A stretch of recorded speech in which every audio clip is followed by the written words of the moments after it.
Hey everybody, welcome to the video. So we're going to my first look for week 9 of the NFL season over on Draftkings. Also, if you find this video helpful in any way possible, please leave a like, and if you're new to the channel, hit the subscribe button. It really helps me out and I really do appreciate it. If you want to follow me over on social media, the handle's in the bottom left hand corner of your screen.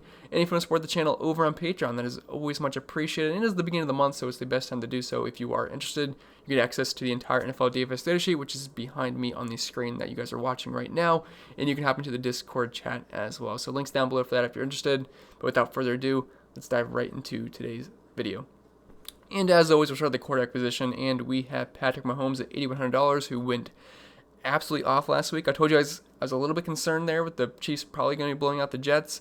Although I said it just depends on what touchdowns are scored. Because if they get a bunch of rushing touchdowns or defensive touchdowns early on, Patrick Mahomes is probably not going to hit value. But I said there's the ability for him to throw over 300, 400 yards with 4 or 5 touchdowns, and that's pretty much exactly what he did. He did come out of the game early on, but he absolutely torched that defense while he was on the field, and he certainly paid off for you guys. Now, I guess you could have similar concerns here, but the Carolina Panthers are a much more competent team than the New York Jets are. They have plenty of talent on that team. Teddy Bridgewater's not a bad quarterback. And obviously they're going to have Christian McCaffrey, Mike Davis, DJ Moore. You also have Robbie Anderson. So I'd expect this game to be at least a little bit more back and forth. And it's only a 10.5 point spread for the Chiefs' favor, which is not that bad because last week it was at nearly 20 points. So 10.5 is not that bad for me, and I'd expect Patrick Mahomes to probably be playing this entire game, in addition to all the other Chiefs skilled players as well. Now, this matchup versus the Panthers, they're actually much worse versus the run than they are versus the pass, and they actually have some decent numbers versus the pass this season in terms of fantasy points per game given up. But I don't really care about the numbers too much when it comes to Patrick Mahomes. I don't really think matchups matter for him at all. He has an amazing offense. He's the best quarterback in football, right up there with Russell Wilson. I guess you could make an argument for that. They're both playing fantastic, especially Russell Wilson this season. But Mahomes, he's got Tyreek Hill to get the ball to. He's got Travis Kelce. He's got he's got a good running back, rookie running back, and a washed-up running back, but he's on a good team now. But Le'Veon Bell and Clyde Edwards-Helaire, best tight end in football. Tyreek Hill, I mean, it's a tough offense to stop. If you try to sell out to stop one guy, they'll just go to the other one. So, and that kind of reflects in their implied team total each and every single week. This week it's 31.5, and look, if that's the case, I like Patrick Mahomes quite a bit. Now, I could see the running backs having decent days here as the Panthers are just absolutely awful versus the run. But they are 20th DVA versus the pass, but they're only allowing 17.2 DraftKings points for any quarterback, which is 6th fewest in the league. But with a guy like Patrick Mahomes, I really don't care about the matchups at all. He had one of his best games of the season versus Baltimore, which we know has a pretty good defense. So not too concerned here for Mahomes. I wouldn't say he's my favorite quarterback in the week because there's some other guys that I like quite a bit that are cheaper. But he's definitely an option because his upside is massive each and every single week. Then dropping down to Russell Wilson, 7,600. I would say I prefer Wilson over Mahomes just because he's a little bit cheaper, and I like this game better for fantasy purposes. We have a higher over-under of 54, and it's also only a 3-point spread, so I'm expecting this game to be a little bit more back and forth, and there's a lot of good options in this game. You got Wilson, you got Lockett, you got Metcalf, and you got Josh Allen, you got Stefon Diggs, and some other secondary options as well. So I like this game a lot for fantasy purposes, and Russell Wilson really has not had a bad game this year, especially for fantasy purposes. He's just rock solid each and every single week. And he hasn't scored less than 24 fantasy points in a game this season. Like, he's been phenomenal. Honestly, he should be right up there with Patrick Mahomes in the price range. So I actually think you're getting a decent price tag on Russell Wilson. And like I mentioned, good game from a fantasy standpoint according to Vegas, and I would totally agree with that. He's averaging over 300 passing yards per game, over a 70% completion percentage. You also got a little bit of rushing upside with Russell Wilson as well, averaging nearly 40 rushing yards per game, which is nearly a built-in passing touchdown floor per game just on the ground. And obviously the numbers are just fantastic for him overall. And it's a good matchup versus Buffalo. They are 22nd DVA versus the pass, and they're allowing 21 DraftKings points range to the position, which is 18th in the league. So Russell Wilson probably going to continue his excellence here and score over 25 DraftKings points, which is something you can bank on pretty much every single week so far this season. Then going down to Deshaun Watson at $7,100. The past 4 weeks, he has yet to throw less than 300 passing yards in any single game, and he gets a great matchup here versus Jacksonville. And this should be a decent game for fantasy for everybody here, because I like James Robinson quite a bit on the Jacksonville side of the ball. But this is a fantastic matchup versus Jacksonville, one of the worst pass defenses in the NFL. And last time Watson played this team, he threw for about 360 yards and scored 30 DraftKings points. So not saying it's going to be an exact same stat line for him here, but I would not be surprised if he goes for over 300 once again. and probably get you close to around 25 to 30 DraftKings points, which is just fine for me at $7,100. If you look at the numbers so far this season, he's averaging just about 300 passing yards per game, 8.8 yards per attempt, which is pretty good, and a 70% completion percentage. In Jacksonville is dead last, 32nd DVA versus the pass, and they're allowing the third most points per game to the quarterback position. So Deshaun Watson, I think he's an excellent spot here, and you can easily pair him with Will Fuller, Brandon Cooks, and a couple of other guys as well. So Deshaun Watson, I like him quite a bit there. They are 7-point favorites, but they have a really nice team total of 29 this week, and Houston's defense is not very good, so they tend to get into some back and forth games for the most part. Then dropping down $100 to Josh Allen at $7,000. Now, he has not been as good for fantasy purposes as he was to start the season, where he was absolutely phenomenal. He has been trending downwards, but he gets a really good matchup here versus Seattle, which should be one of the best games for fantasy purposes this week. One of the highest over-runners at 54. They are 3-point dogs here, and look, Josh Allen should have a pretty good game. He also has that rushing upside as well, which always gives you a nice floor for fantasy purposes. And he's averaging a half a rushing touchdown per game with nearly 30 rushing yards per game, which is pretty good. 271 passing yards per game and 2 passing touchdowns. But I'm just mostly interested in this matchup here versus Seattle. I know it did not work out for Jimmy G last week, and look, I'm sorry, guys. I really like Jimmy G. I like that price tag. I love the matchup. But he sucked. He sucked bad, and it was just infuriating to watch Mullins come in and put up a better fantasy game in a couple of drives than Jimmy G did. Oh, man, he was so bad. It was just hard to pass up that price tag. But look, just overall, Seattle does suck versus quarterbacks. They're allowing the most points per game to the position at 29.1 points per game. They're 30th DVA versus the pass. And they're still allowing 366 passing yards per game. So Josh Allen, he's got Stefon Diggs to get the ball to. I think it's an excellent stack this week. And I'm a big fan of him here. And I like this game a lot for fantasy purposes. Whether you go Russell Wilson in the Seahawks side of the ball, or if you go with the Buffalo Bills with Josh Allen and Stefon Diggs, I think both options are fine here. So big fan of that game this week as of right now. Then Justin Herbert, $6,800. Lots of good quarterbacks this week, especially that are a little bit pricey. So it might be a good week to spend up for a quarterback because there's not a lot of value. I know I have Drew Lock here, but that's mainly just because he's playing Atlanta, and I'll get into that in a second. But Justin Herbert, he has been phenomenal since week 2 when he took over the starting job. And look, he's got plenty of good options to get the ball to. He's got Mike Williams, he's got Keenan Allen, he's got Hunter Henry, and he's been getting into some other secondary options as well. And I think he probably continues his good game stretch. I mean, the guy's looked absolutely phenomenal. This should be a good game for fantasy purposes. Only a 1.5 point spread here and a nice 53.5 point over-under. And Las Vegas Raiders defense is not that good at all. If you're looking at their numbers so far this season, they're 27th DVA versus the pass, allowing 22.5 DraftKings points per game to the position, which is 24th in the league. And Justin Herbert's averaging over 300 passing yards per game and nearly 40 pass attempts per game as well. So big fan of him here. He's also got some rushing upside, averaging over 20 rushing yards per game. So Justin Herbert, I would say it's another good week to use him into stacking with a pairing of Keenan Allen, or you can throw in Hunter Henry as well. So big fan of Herbert once again, and that guy is going to be an absolute stud for years to come, I think. And then if you need a punt option this week, it's not pretty, but we do have Drew Lock at $5,200 versus one of the worst pass defenses in the NFL. And this game has a 50-point over-under, and they're only 4-point dogs here on the road. They're playing in a dome, so you don't have to worry about any weather conditions. And this should be a pretty fast-paced game. I mean, the Falcons played a super fast pace, and the Broncos, I wouldn't say they play super fast, but they're not that far off. And I know the numbers for Lock aren't pretty this year. Only 185 passing yards per game, less than a passing touchdown per game.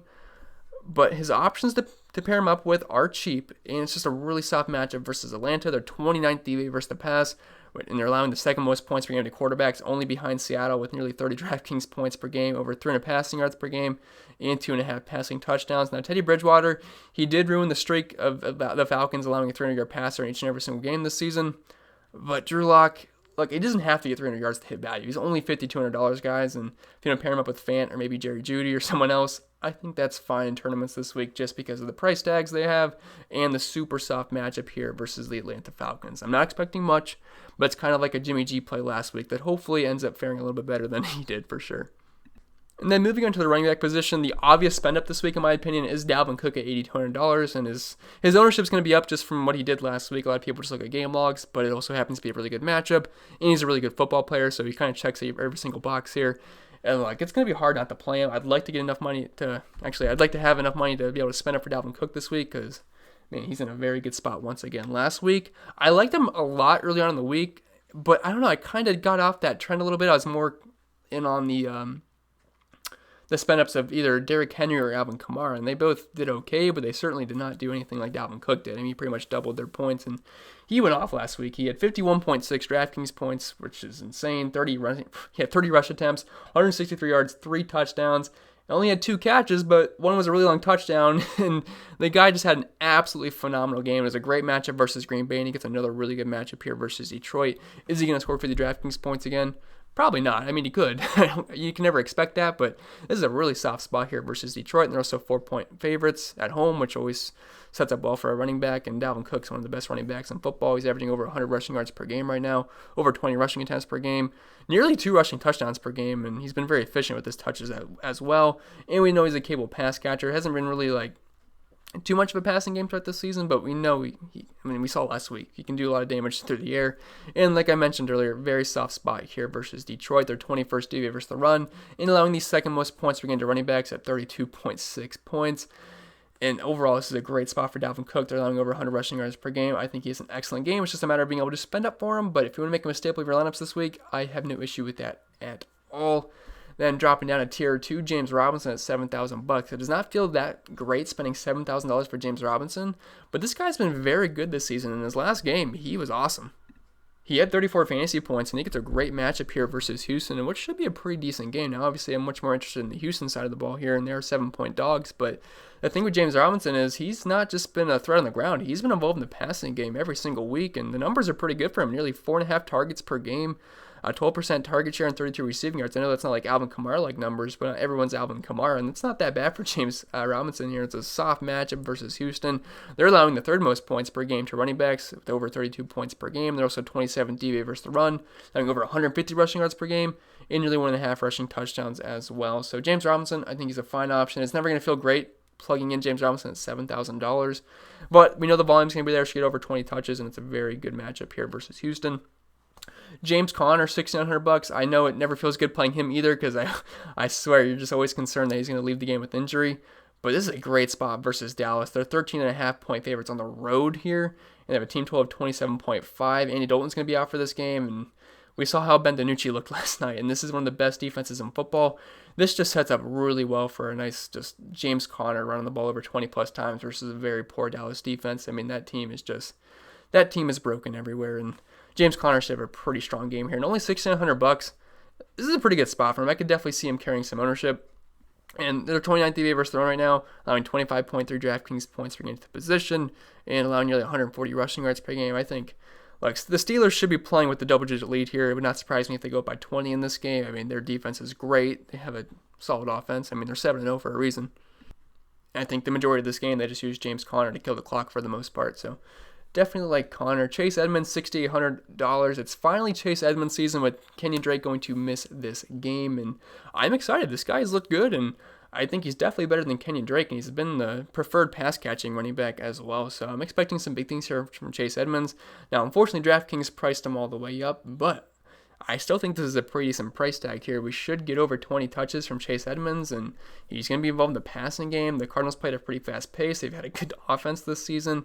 Going up against Miami, I know Miami scored 2 touchdowns last week, but they're actually dead last DVA versus the run this season. 32nd DVA versus the run, and they're 24th versus running backs, allowing over 26 DraftKings points per game, right around 5.5 catches allowed per game to running backs. And Chase Edmonds through the air this season, about 4.5 targets, a 13.5% target share, a 23% weighted opportunity share, and he's been efficient with his rushing attempts as well. So Edmonds, I like him quite a bit here. I know the price is up there, but I think he'll be fine. David Montgomery, $5,700. He got over 20 touches last week, and I know it doesn't feel great playing David Montgomery, but this is kind of just like a volume play here. It's not going to be pretty. He's not going to really go for 100 yards rushing. I mean, his rushing attempts have been fine. The rushing yards he's been getting per game have been ugly this year. And the sad thing is, last week he had 89 rushing yards, and that was the season high for him, and it took him 21 rushing attempts. So it's been a little ugly in that regard or aspect, but he's been getting targets each and every single week. Just looking at his target game log, 5, 5, 5, 8, 6, and that's pretty good. So if we get around 20 to 25 opportunities here for David Montgomery, I will take that. Now, the matchup versus Tennessee, they are 17th DVA versus the run, which is more mid-pack, but they are bottom half in the league when it comes to points given up per game at 26.1. So for $5,700, I don't think that's a bad volume play, especially since he's been involved in the passing game as well. David Johnson, $5,600, another uninspiring play here. He's kind of got some similar numbers here to David Montgomery, where he's averaging around 55 rushing yards per game, 14.5 rushing attempts per game. He's just been scoring more touchdowns, but the yards per carry are similar. And in the receiving game, I mean, similar numbers as well. He's kind of just the David Montgomery play. He's just on a different team, but a team with a higher implied team total at 29 this week. So, I mean, David Johnson, I'd say he's got better scoring opportunity than David Montgomery, but these are really similar plays here. But I guess I'd give the nod to David Johnson just because he's on the better offense in this game. And also the matchup here versus Jacksonville, they are allowing 30.2 DraftKings points into running backs, which is 28th in the league, and they're 23rd DVA versus the run. So I like both these guys quite a bit, just from the price standpoint and the volume they're going to get, but they're not great. It never feels good playing either of those guys. We know that. Now, Justin Jackson, $4,900. He was actually very involved in the last game, where he had over 20 total opportunities. He had 17 carries and 5 targets, and look, he scored 17.2 DraftKings points, and if he does that again, I'm not saying he's going to obviously do it again, but it's a great spot here versus Vegas. And if he gets a similar role in the offense this week, which I can't imagine it's going to be too much different, below 5K versus one of the worst run defenses in football, that's not a bad play. And it's a 53.5 point over-under in this game, 27.5 implied team total, only a 1.5 point spread. And like I said, Vegas, they suck versus running backs. I know they stopped Kareem Hunt last week, but man, the Browns' offense was brutal. But they're 31st DVA versus the run, allowing nearly 30 DraftKings points per game, 27th in the league. And they've been getting killed by pass-catching running backs too, nearly 6.5 catches per game and over 50 receiving yards per game. And Justin Jackson's been a capable pass-catching running back in this offense, and the offense has looked pretty good with Justin Herbert. So $4,100, I don't think he's a bad value play at running back this week. Then moving on to the wide receiver position, we have Stefon Diggs up top at $7,400. And this is really just using wide receivers versus Seattle. They're just so bad versus the wide receiver position. And he's your obvious pairing with Josh Allen. And like I mentioned quite a few times, this should be a pretty good game for fantasy purposes. And if you're looking at Diggs' numbers so far this season, about 10 targets per game, nearly a 30% target share, a 69% weight opportunity share, about 90 receiving yards per game. And like I mentioned, very good matchup versus Seattle. They're still allowing the most points per game to wide receivers at 61.5. They're 30th DVA versus the pass. And they're allowing 270 receiving yards per game to wide receivers. So Stefon Diggs, he's a little bit pricey, but he's obviously the wide receiver one in that offense, and he's obviously very talented, and he's the clear pairing with Josh Allen. Then dropping down to Tyreek Hill, which he always seems like a guy that's going to be boom or bust, but he only has one game below 15 points this season. He's not getting like a boatload of targets, like if we're looking at the target numbers this season compared to the other guys up top, like Keenan Allen's double-digit targets per game, Tyler Lockett's close to double digits, Stefon Diggs is close to double digits, Adam Thielen's around 7.5, but Tyreek Hill's below 7 targets per game, but he's a guy that can be very efficient with his targets. He has an 8 out of 14.3, which is the highest of all the wide receivers I have listed here, and he's got the best quarterback in football, Patrick Mahomes, throwing the ball. I don't know, I guess you can make a case for Russell Wilson now, but I mean, Patrick Mahomes, he's obviously awesome. I don't think that needs to be reiterated anymore. But Hill, he's been super consistent this season, and they have a team total of 31.5 here, and I'd be shocked if he doesn't have a very strong game. Now, the Panthers, they've actually been a little bit stingy versus wide receivers this season, but we just saw Julio Jones have a really good game versus them on Thursday Night Football, and look, Tyreek Hill should be having another good game here, and he's got a pretty large wide receiver versus cornerback matchup advantage this week per PFF. Now, the Panthers, like I mentioned, they are allowing the 5th fewest points per game to wide receivers, but they're 20th DVA versus the pass, and look, Tyreek Hill, he's obviously a good option here, and if you're playing Patrick Mahomes, it would make sense to want to pair him up with Tyreek Hill. He's a little bit more expensive than he was last week. He's only $6,700, but I still think he's a fine option, although I feel like he's more of a tournament play than a cash play this week, given his price tag. Now, Keenan Allen, $7,000. The prices finally came up, but this is probably right where it should be, but I still think he's a fine value here. The Raiders just don't have a very good defense. 53.5 point over-under. They have a team total of nearly 28 this week and only a 1.5 point spread. This should be pretty back and forth. And Keenan Allen, the guy is just, he's a good wide receiver. He's got a really, really good quarterback throwing him the football. At least that's what it looks like from the first, 7 games that he's played, 7-8 games.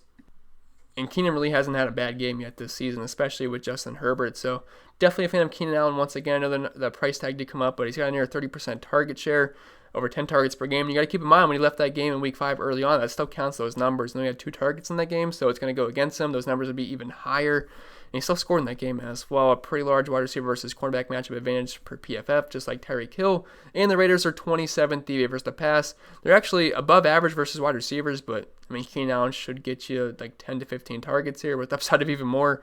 And look, he's obviously very talented, and I think he's a pretty strong game here. Tyler Lockett, $6,800. I said last week I preferred Tyler Lockett over DK Metcalf just because he had the better individual matchup. Well, DK Metcalf, he is an absolute monster. He's one of the best wide receivers in football. He's just a freak athlete, and it did not seem to matter. DK Metcalf kind of had the Tyler Lockett game that Tyler Lockett had versus the Cardinals, where DK Metcalf disappeared. Then they just flip-flopped. DK Metcalf had the absolute monster game, and Tyler Lockett, for the most part, he didn't really disappear, but he definitely did not have a good game at all. But if this zigzags back again, we could have Tyler Lockett having the big game here versus Buffalo. They're obviously both fine options, but since Tyler Lockett is cheaper, I have him on here over DK Metcalf just because DK Metcalf is super expensive. Is DK Metcalf going to have a pretty good game? Probably, but I can get a bit of a discount here from Tyler Lockett, and I feel like if people look, when Lockett has the good game, he'll be more owned the next week. If Metcalf had the good game, he'll be more owned the next week. So we'll probably see DK Metcalf with some decent ownership just because people are looking at game logs, but Lockett below 7K with Russell Wilson throwing the football. We know the upside that Lockett has. He's had two huge games this year and some other good games, but he has definitely had a couple of disappointing games as well. But you know the upside's there with Lockett. I like that price point in this matchup versus Buffalo. Not one I'm going to be really too concerned about. Although they're actually been a little bit stingy versus wide receivers, but they're still 22nd DVA versus the pass. Not only the 7th fewest points per game to wide receivers, but we have Russell Wilson throwing us the football, which is one of the best quarterbacks in football. He's been on fire this season, so not really too concerned about matchups here with any of the Seattle wide receivers.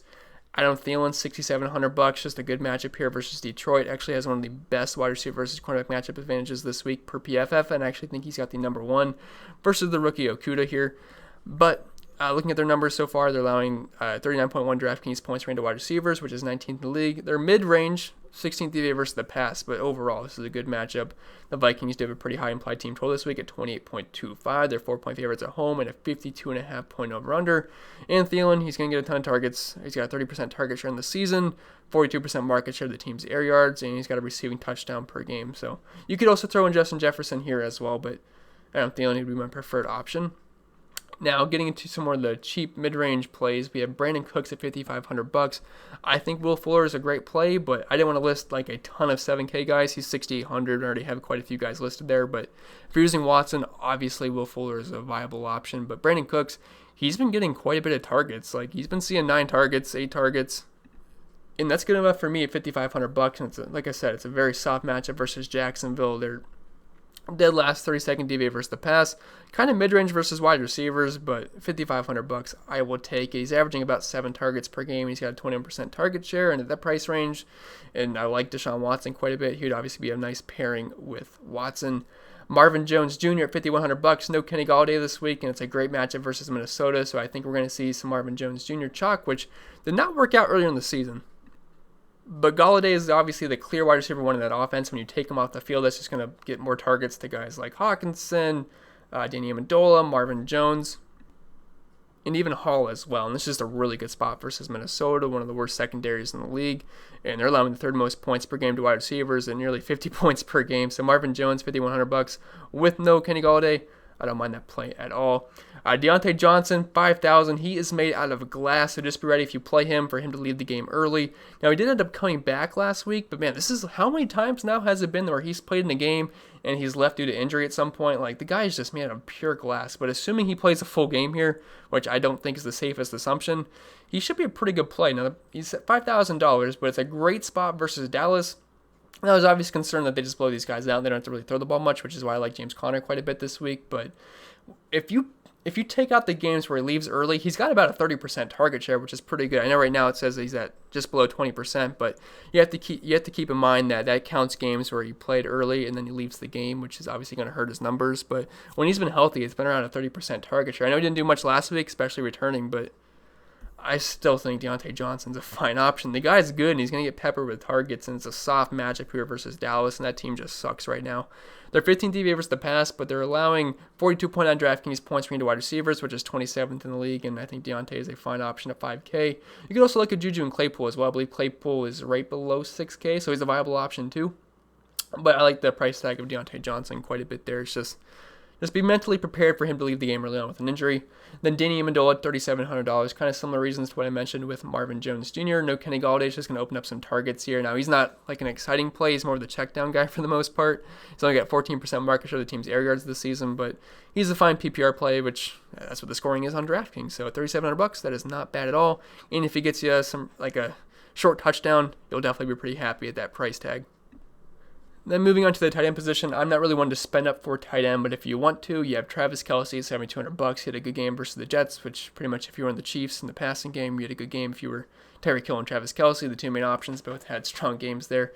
Matchup versus Carolina, again, they've been pretty stingy versus pass catching options this season and versus quarterbacks. It's just been so easy to run on these guys, but I don't care about matchups when it comes to a Mahomes-led offense. I really don't. And look, Tyreek Hill, one of the best wide receivers in football. Travis Kelce, pretty much the best tight end in football. I know George Kittle's awesome, but I mean, Travis Kelce's on the better offense, and he's got Patrick Mahomes throwing the football. So we can look at the numbers here, but it doesn't really matter for Travis Kelce. Not really. It's just I don't really see myself spending up $7,200 for him this week, to be honest. I like to go cheap at tight end for the most part. Darren Waller, $5,800, had a pretty disappointing game versus the Browns, but overall that game was really ugly. We saw Josh Jacobs with over 30 touches in that game, which made sense because of how windy it was. It was super windy in that game. Darren Waller, he's a fine option though. I mean, he's a heavily targeted tight end, about 6.5 catches per game, about 8.5 targets per game, a 54% weighted opportunity share, a 26% target share. The matchup here, they're allowing 14.8 DraftKings points per game to the position, which is 23rd in the league. They are 12th DVA versus the pass, but should be pretty back and forth game versus the Chargers. Only a 1.5 point spread. And I think Darren Waller certainly has upside each and every single week with how heavily targeted he is. TJ Hawkinson, $5,100. Just a soft matchup here versus Minnesota. And with Galladay out, it's just going to be more targets for everyone in the offense. So I have him listed here. He has over a half a receiving touchdown per game, so I like his chances of maybe being able to find the end zone. Now, if you're looking at how Minnesota's done versus tight ends, more so mid-pack, but it is below average, around 13.7 DraftKings points per game, which is 18th in the league, and 18th DVA versus the pass, but allowing 70 receiving yards per game to tight ends. So Hawkinson, he is definitely in play for me. Noah Fant, $4,600. If you want to play Drew Lock, it's a soft spot versus Atlanta. You have to expect them playing from behind here. And Noah Fant, because he's a very talented tight end. And he had 9 targets last week, so $4,600 in a soft matchup versus Atlanta. Like, they have not been good versus tight ends this season. They're allowing the most points per game, and nearly 20, 66 receiving yards per game, and a receiving touchdown per game, and their 29th DVA versus the pass. So Noah Fant at $4,600, definitely think he's a very good option there. Then Hunter Henry, $4,000. I really like that price point from him, and it's a great matchup versus Las Vegas. Overall, they just don't have that great of a defense. We've hit 3.5 point over-under here, and they have a pretty high applied team total. And I know Henry just combined his first name and last name. I know Hunter Henry has not exactly been having amazing fantasy scores, but he's going to get volume each and every single week. And the guy's talented, although I wouldn't say he's like super duper athletic, but he's at least decent. And he's got Justin Herbert throwing the football, and this is the 27th DVOA pass defense, and they're mid-pack versus tight ends. But it's mainly just a price play at $4,000. And then the defenses, they are what they are. I mean, good luck just picking one. I mean, if they get a defensive touchdown, you'll be happy. Like last week, the Dolphins, they got touchdowns. So, yeah, you were pretty happy with it. But mainly, I just try to pick favorites here for the most part. Like the Steelers, I can't see myself playing the Steelers. Are they an awesome play? Yes, they're going up against Danucci, but they're like $5,000. That's going to cost me somewhere else. I'd rather just try to get a cheap defense. But they are 13.5 point favorites with a team total of only 14 against them. The Ravens, their favorites versus Phillip Rivers. The Texans, they're not going to be going up against Minshew. It's going to be a new quarterback. And even though I don't think they're a great defense, I mean, $3,100, it's not terrible being 7-point favorites. And the Falcons and the Vikings, they're not good defenses at all, but they're cheap and they're favorites. So, I mean, that qualifies as a decent, cheap defensive play for me.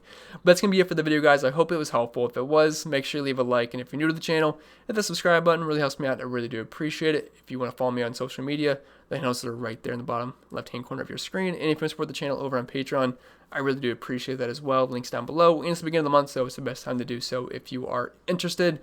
And I'm going to get out of here, guys. The showdown video will be up more than likely tomorrow. Although with the Packers situation, actually both those teams have some tough scenarios. Like the Green Bay running backs, it's going to be ugly with all the coronavirus and with Aaron Jones being injured. Then the 49ers, no Jimmy G, no George Kittle, some other things as well. So it should be an interesting showdown slate video. And then we'll have this favorite studs potentially up tomorrow as well. And then you guys know the schedule. So I'm going to get out of here, guys. Hope you have a great start to your week. And I'll see you guys in the next one.